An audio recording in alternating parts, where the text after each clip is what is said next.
First contact and fall. The sunrise on Cygnus 7 was always spectacular, casting amber and crimson light across the jagged mountains that surrounded Harmony Station. Commander Maya Chen watched from the observation deck as the massive gas giant, the moon, orbited rose on the horizon, its swirling storms creating a mesmerizing dance of color. After 3 years serving as station commander, the view still took her breath away. "Morning, Commander. Beautiful as always," said Dr. Elias Reeves, the station's chief scientist, joining her with a steaming cup of coffee in hand. "Never gets old," Maya replied, accepting the cup he offered. "How's the new mineral extraction process coming along?" "Better than expected. We've increased yield by 23% without additional energy expenditure. The mining crews are practically throwing parties in the mess hall." Maya smiled. Harmony Station had been established 8 years ago as a modest mining operation on this resource-rich moon 40 light-years from Earth. What had started with a crew of 30 had grown to a thriving community of nearly 3,000 people. Families had formed, children had been born, and the prefabricated modules of the original outpost had expanded into an impressive complex of interconnected domes and structures. "Speaking of parties," Maya said, "don't forget about tonight's founding anniversary celebration. 8 years of exceeding production targets deserves recognition." Elias nodded, but before he could respond, Maya's communicator buzzed. "Commander Chen, you're needed in the control center," came the urgent voice of her operations officer, Thomas Alvarez. Maya and Elias exchanged glances. Thomas rarely sounded alarmed. It was part of why she'd selected him for the position. When they arrived at the control center 5 minutes later, the atmosphere was tense. Thomas stood at the main sensor display, his usual calm demeanor replaced with obvious concern. "We've detected multiple objects entering the system," he reported, pointing to the screen where 7 large blips were visible. "They're not registered with any Earth shipping authority, and they're moving fast. Really fast." "How long until they reach us?" Maya asked, studying the display. "At current velocity, less than 6 hours." Maya frowned. "Have they responded to hails?" "We've tried all standard frequencies and protocols. Nothing." "Keep trying. Alert Security Chief Rivera to initiate precautionary measures, but keep it low-key. I don't want to alarm the civilian population." Maya turned to Elias. "What kind of readings are we getting from those ships?" Elias moved to a nearby console and began analyzing the incoming data. Energy signatures unlike anything in our database. Their propulsion system is extraordinary. And they're big. Each vessel at least 3 times the size of our largest transport ships.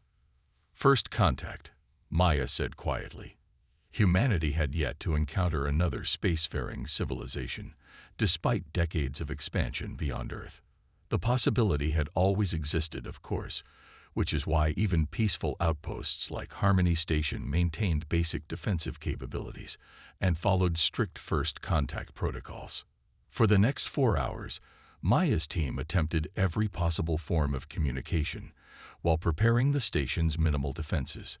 The ships continued their direct approach, maintaining complete silence. "They've entered lunar orbit," Thomas announced, his voice tight. Still no response to communications. Maya made her decision. "Sound the general alarm.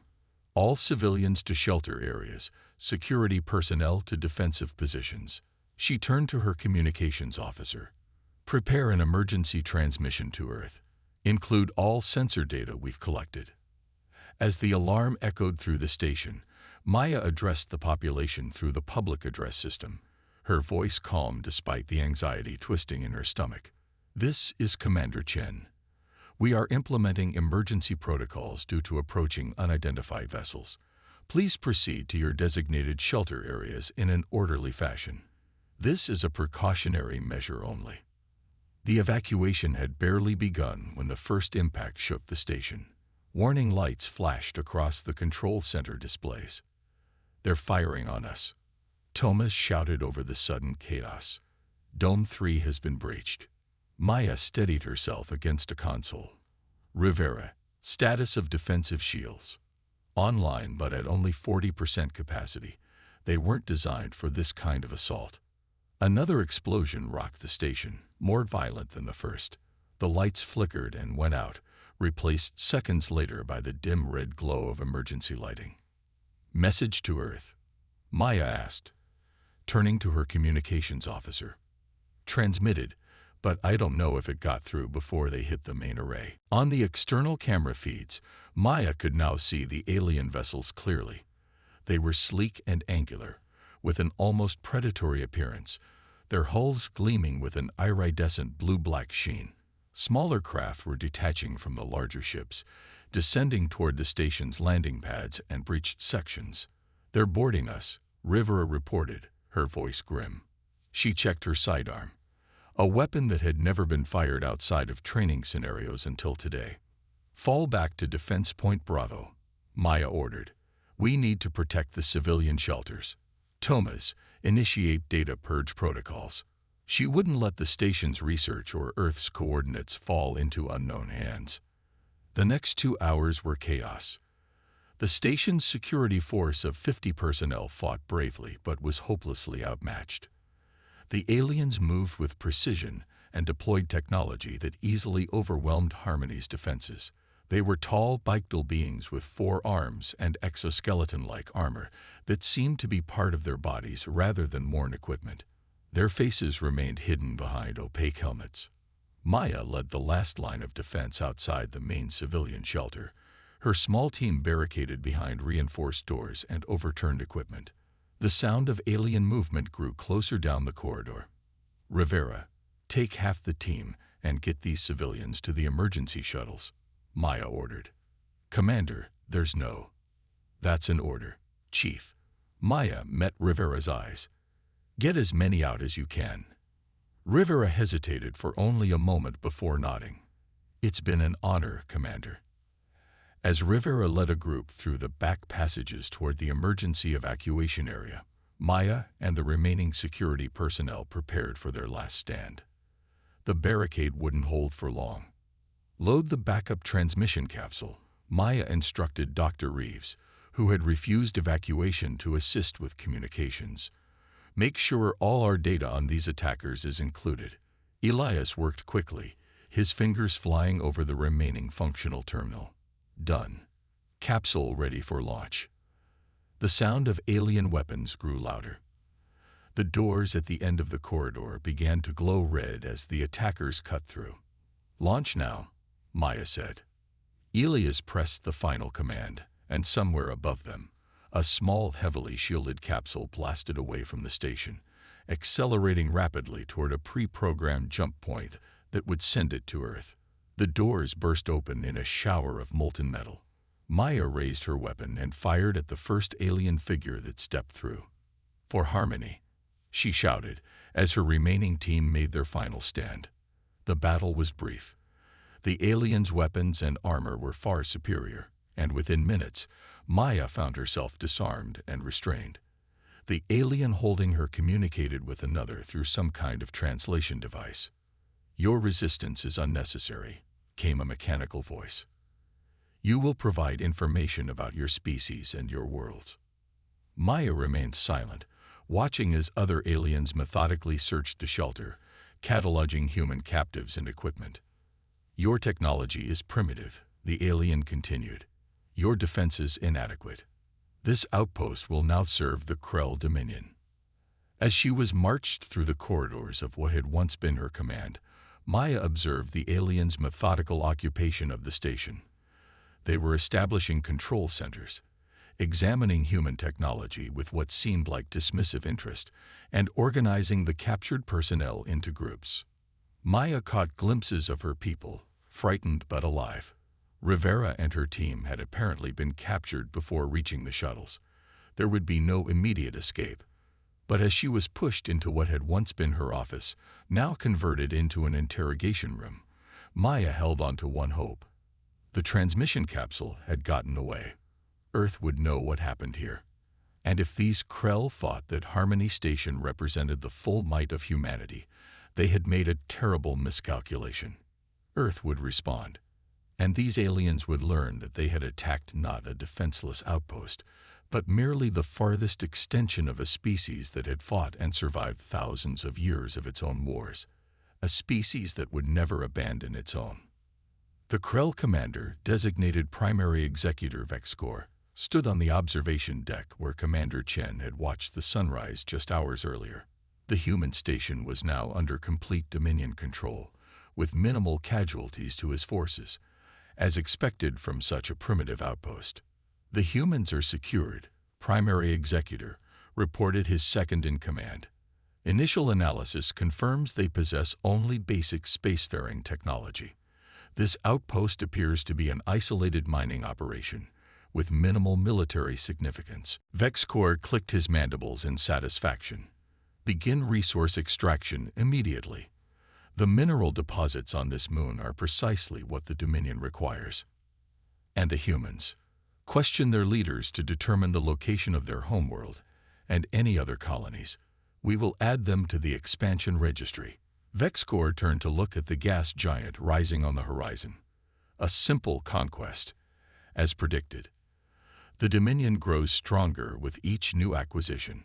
Little did the Primary Executor know that in his assessment of humanity's capabilities and resolve, he had made what would prove to be the most costly error in the Krell Dominion's 1,000-year history of expansion.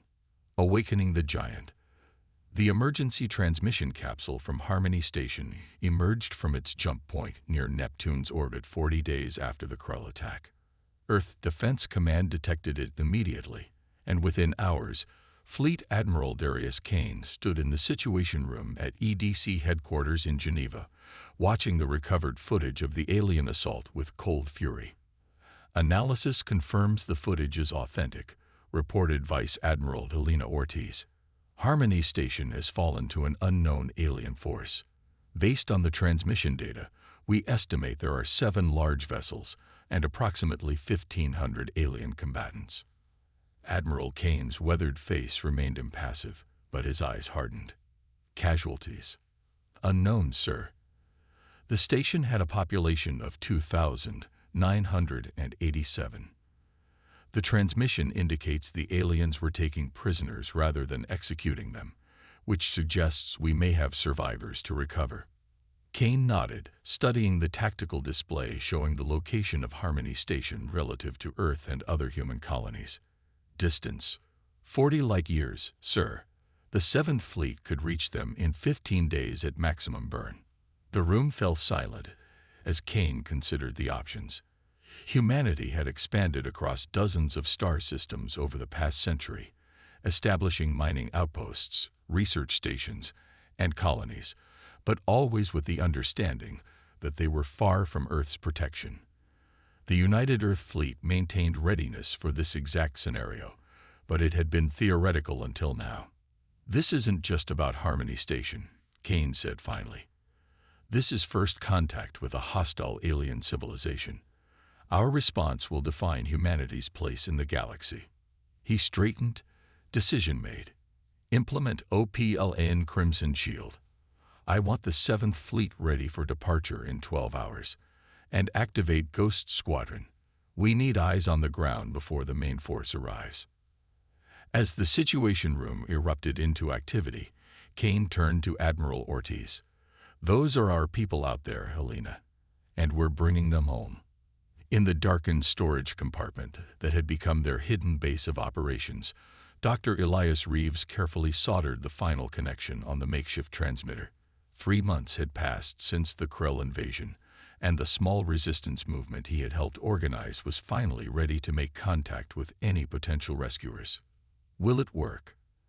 asked Sofia Rivera, the former security chief who had evaded capture during the initial roundup and now led their group of 23 resistance fighters.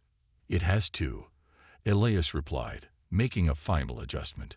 "The power output is minimal, should be below Krell detection thresholds. But if there are human ships in the system, they'll pick it up." Commander Maya Chen, who had escaped Krell custody 3 weeks after the invasion during a prisoner transfer, watched from the doorway where she stood guard. The Krell had underestimated human resourcefulness from the beginning, a mistake that had allowed their resistance to form and grow. "How long until we can transmit?" Maya asked. "We'll need to wait until the Krell communication array powers down for its maintenance cycle. That gives us a 5-minute window in about 6 hours." Maya nodded. "We'll be ready." The Resistance had spent months gathering intelligence on their occupiers. The Krell had converted Harmony Station into a mining operation and processing center, using human prisoners as labor. They maintained strict control but seemed almost complacent, clearly believing humans posed no significant threat. What the Krell didn't know was that escaped prisoners had been slowly stockpiling tools, weapons, and equipment. They had mapped patrol routes, identified vulnerabilities in Krell security systems, and even managed to sabotage mining equipment on 3 occasions. But their most valuable discovery had been learning that the Krell believed Earth to be a distant, minor colony world itself, an assumption based on incomplete information extracted during interrogations. The aliens had no concept of the full scale and military capabilities of unified humanity. 6 hours later, as the Krell communication array entered its maintenance cycle, Elias activated their transmitter. The message was simple, a coded burst containing station schematics, Krell patrol schedules, and estimated enemy numbers. "Message away," Elias whispered, powering down the transmitter before the Krell could detect it. What they didn't know was that their transmission had been received not by a distant rescue fleet, but by 4 stealth insertion pods that had already entered the Cygnus system 3 days earlier. Ghost Squadron, Earth's elite special forces unit, had arrived. Captain Layla Zaman watched the Krell patrol pass below her hiding position in the station's maintenance ducts.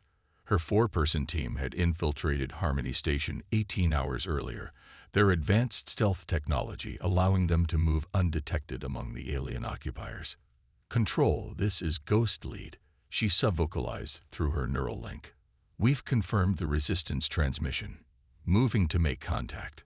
"Copy, Ghost Lead," came the response from the EDS Shadowhawk, the stealth frigate hiding on the far side of Cygnus 7. 7th Fleet will arrive in approximately 72 hours. Your primary objective is to coordinate with Resistance elements and prepare for the counterattack. Using the schematics from the Resistance transmission, Layla led her team through the station's service passages toward the indicated meeting point. The Krell had repurposed much of the station, but seemed unaware of many of the emergency systems and secondary corridors built into its design, another advantage of their underestimation of human engineering. The meeting with the Resistance leaders was brief but productive. Captain Zaman provided Maya and her team with advanced weapons and communication devices, while receiving first-hand intelligence about Krell operations. "They've converted the main processing facility into some kind of command center," Maya explained, pointing to a section of the station schematic. "We believe their fleet commander is based there, along with their primary communication systems." Layla nodded. "Perfect target for the first strike. What about the civilian prisoners?" "Primarily held in habitation domes 5 through 8. The Krell use them for labor in 12-hour shifts." Rivera's expression hardened. "Conditions are brutal, but they're keeping most alive for their work capacity." For the next 3 days, Ghost Squadron worked with the Resistance to prepare for the fleet's arrival. They placed targeting beacons on key Krell facilities, disabled early warning sensors, and positioned teams to secure critical areas when the attack began. On the eve of the fleet's arrival, Layla met with Maya one final time in the Resistance hideout. "Your people have been incredibly resilient, Commander," Layla said. "When the attack begins, focus on securing the civilian holding areas. My team will handle the command center." Maya studied the Special Forces officer. "The Krell have no idea what's coming, do they?" Layla's smile was cold. "Not even slightly. The 7th Fleet includes 15 capital ships, 30 destroyers, and over 100 support vessels. Admiral Kane is taking no chances." "Admiral Kane himself is coming?" Maya asked, surprised. "This is humanity's first interstellar war, Commander." Earth wanted to send a clear message. The Krell primary executor Vexcor was reviewing resource extraction reports when the first alarm sounded. The display before him showed multiple large objects emerging from hyperspace, far more than expected. "Report," he demanded as his subordinates rushed to battle stations. "Multiple vessels detected. Primary executor. Configuration unknown, but energy signatures matched those of the human outpost." "Impossible," VexCorp said. "Their homeworld is primitive, with limited spacefaring capability." The tactical display updated, showing the approaching fleet. VexCorp's forearms tightened in alarm as the count of enemy vessels continued to rise. 15, 20, 30 major vessels detected, the sensor operator reported, voice rising with each number. "Energy readings indicate advanced weapon systems. They are deploying fighter craft and larger vessels are continuing to emerge from hyperspace. Raise shields. Launch all attack craft. Contact the Dominion for reinforcements." VexCorp ordered, his confidence giving way to uncertainty for the first time since the conquest began. As the Krell vessels moved to engage, the human fleet separated into precise attack formations. The tactical precision spoke of extensive military experience, nothing like the primitive outpost they had so easily conquered. Aboard the EDS Indomitable, Admiral Kane watched the deployment with satisfaction. "Begin Phase 1, he ordered. The first salvos from the human fleet targeted the Krell vessel's propulsion systems with pinpoint accuracy, immediately crippling 2 of the 7 ships. The Krell returned fire, but their weapons, while powerful, lacked the sophisticated targeting systems of the Earth vessels.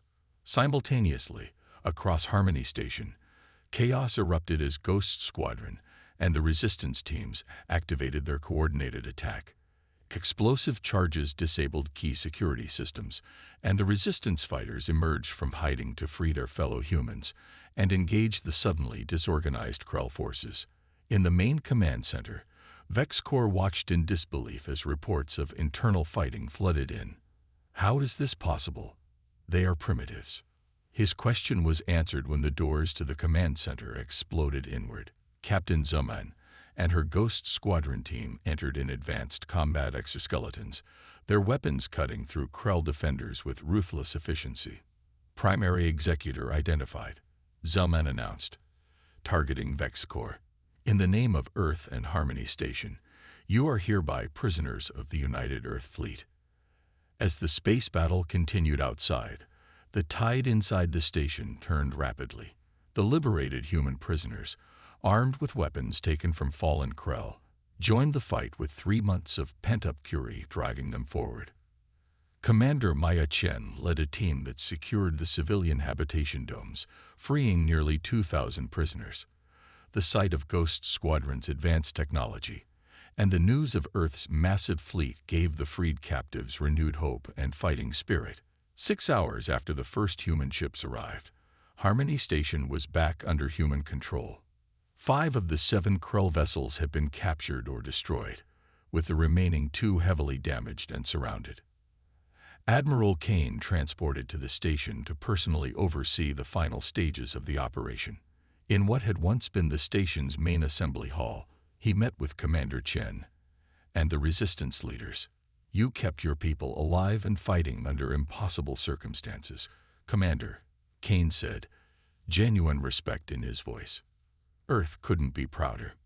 Maya, exhausted but standing tall, nodded. "We never doubted Earth would come, Admiral. We just had to survive until you did." Later, in what had been VexCorp's command center, Kane interrogated the captured primary executor.